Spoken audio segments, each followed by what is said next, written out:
everyone, and welcome back to my channel. This is Nana Space, and my name is Nana, obviously. I'm here to do a review of NewAmsterdam Season 4, Episode 2. Before we get into it, thank you so much for all who have liked, commented, shared all the views from last week's episode. Thank you. If you've been watching and not subscribed, please do. I'll be doing weekly reviews of this show and other shows to come. So let's get right into it. This episode was interesting and to say the least, but quite revealing. So we start off with Max and Helen walking to get coffee or tea or whatever they went and got. It was just so sweet watching them walk around, being PDA that no one will be harassing them for because in the past they couldn't really show their feelings for each other that much. And then Casey caught them making out near the ambulance garage, and I'm here for Casey. I couldn't stop laughing because I'm like, of all the people to catch you too, Casey. And dude did not waste time. He just went and told Iggy.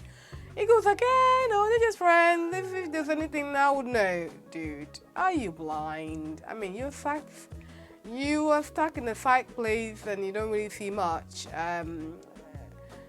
Lauren knew what's up. Lauren was like, all that pent up energy, like, and Floyd was like, I'm there then already. Because Floyd was the one who was with Helen and Max when he went blind, and Helen was literally caressing his chest when he was recovering on the bed. So if anyone saw that, it is Floyd. And obviously, Lauren is Helen's friend, so I'm sure she got the vibe from where she sat looking at them, and it was quite blatantly obvious. But now they're out in public with it, and the repercussions, I guess, we'll feel it coming down.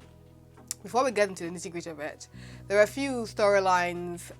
Again, Leah got out with Bloom in a taxi. Is it a taxi? No, it's like a private car, while the other residents took a bus.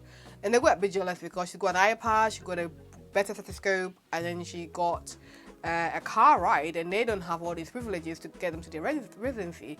And it made her feel out of place. It's like she's successful because of what Bloom is doing, which is true, but Bloom denies that. And to make matters worse, she then went and decided to buy the other resident the same thing to shut them up. The truth will come out eventually. I'm gonna leave Max and Helen last. I'm gonna go into Floyd and Lyn, or Fling as they call them. If you watch any of my episode reviews, you know I'm not here for Lyn, to say the least. When they were just talking about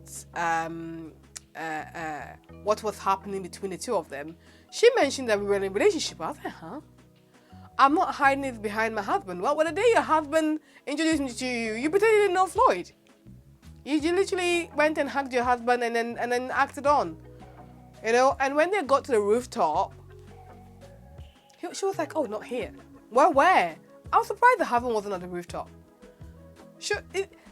Again, this is a juxtaposition. Helen and Max openly let everyone know. Whereas Floyd and Flynn openly, right? They are apparently open, but it doesn't look like the husband is in the know because, as Floyd said, you're married and you're sleeping with me, so that's an affair. That's adultery. And she's like, oh, no, I'm open with my husband. Please, let your husband come and do his own talking. Let us hear it from the horse's own mouth that he knows what is going between you and Floyd, because it doesn't sound like it.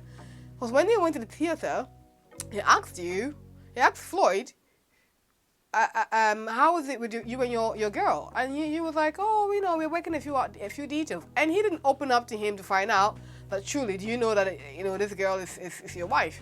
No. I think the husband's in the dark. And only time will tell. I like the teamwork. Spirit for that ICU case, I could relate the amount of pressure and stress on healthcare professionals and how a lot of them are quitting or being homesick from long COVID or taking time off. Me working in healthcare, I could empathize. And I guess it made Max feel a bit guilty for leaving the hospital with Helen. But he's choosing one love over another love. He said to Dr. Wilder, I really love this hospital, I love this job. But there's a greater love that he wants to pursue. And that shows growth. I mean, 2 episodes, it shows growth. Because last time he wouldn't do it for Helen. No, not Helen. Georgia. He wouldn't, slow down for Georgia. He took a job behind Georgia's back, which is why he was sleeping on the couch for a while. Well, a long time, he was sleeping on the couch. And to have him grow this far, I mean, he loves Helen. Clearly he loves Helen more than Georgia, from what we can see. So to have her change his mind, to have such an influence on him to want to completely relocate, it's a pretty ballsy move. And the hiking analogy that Helen used at the end, it really got me thinking about when Helen and Max were walking to her house. There was a bit in the walk where she stopped and paused, and Max had to go back and get her. Like, I'm now wondering what was going through her mind. So in her mind, she knew she wanted to go to London. She knew all these. Still went ahead with Max. And then after the fact, unloaded everything to him. It's about time Max stood up, and I like what he did. He went and told everyone, because when Casey saw them, their conversation between Max and Helen was like, oh, he wants to have some dim sum at her house in the evening. And Helen was like, well, you're only going to get anything from me if you tell everyone else that we're moving, because you're not to Karen. And I guess he's going to get what he wanted, because he eventually opened up and boldly told everyone that he's willing to fly ship, get across the pond to our side for Helen. Oh, and she was so happy to hear that, because she felt broken. She said to him, I'm not sure I can trust you to be my partner. And in Max's maturity, he didn't fight her. He listened and proved her wrong. He wasn't upset either. He just listened and proved her wrong. And that was just so sweet. Now, obviously, we've seen the previews for next week. And needless to say, I want to see how that Luna, Helen, Max arrangement unfolded. First of all, where does that child sleep? Because the 1-bedroom, the last I checked, when Georgia was rearranging the nursery, it was in their 1-bedroom. So where does that child sleep, and what did she see? Because Helen was like, oh God.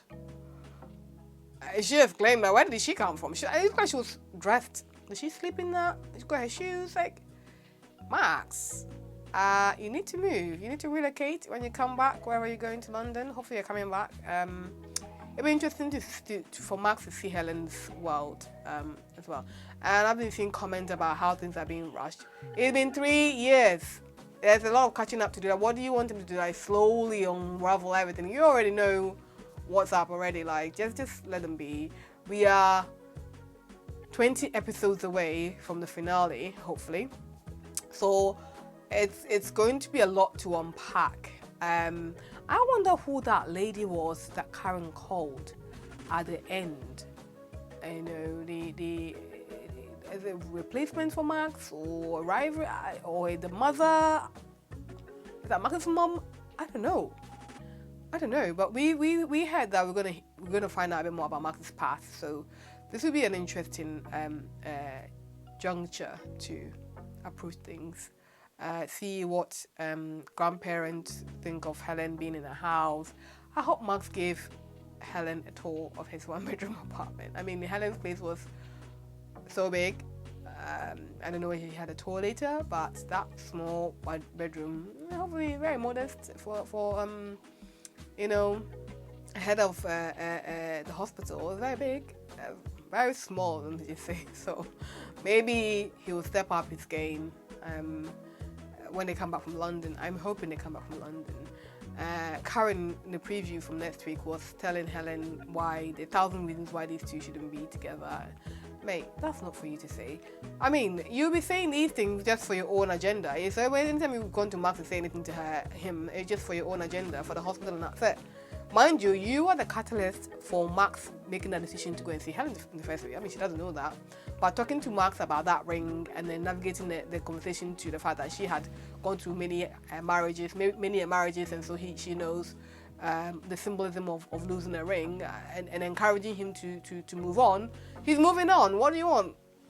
Literally, what do you want?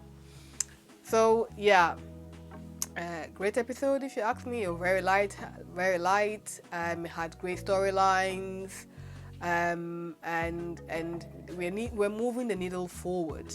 We are moving the needle forward. You know, Helen has her reservations.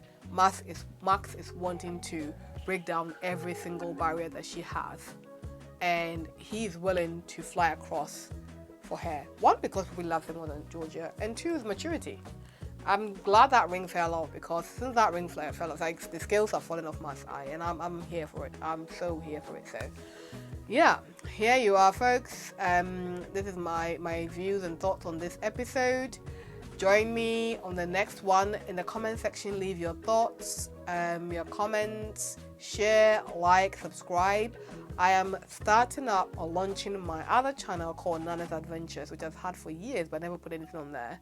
I am a physician associate, and I am starting off that channel with an interview with a friend of mine, and the channel will be about other adventures that I've been through, you know, holidays I've been to, which I've recorded, and I just need to upload them, and interviewing friends that I know that do different careers, just to encourage people and highlight what is out there for young people to get themselves into. So I'll put a link in this description, and hopefully you'll be able to check out for next week.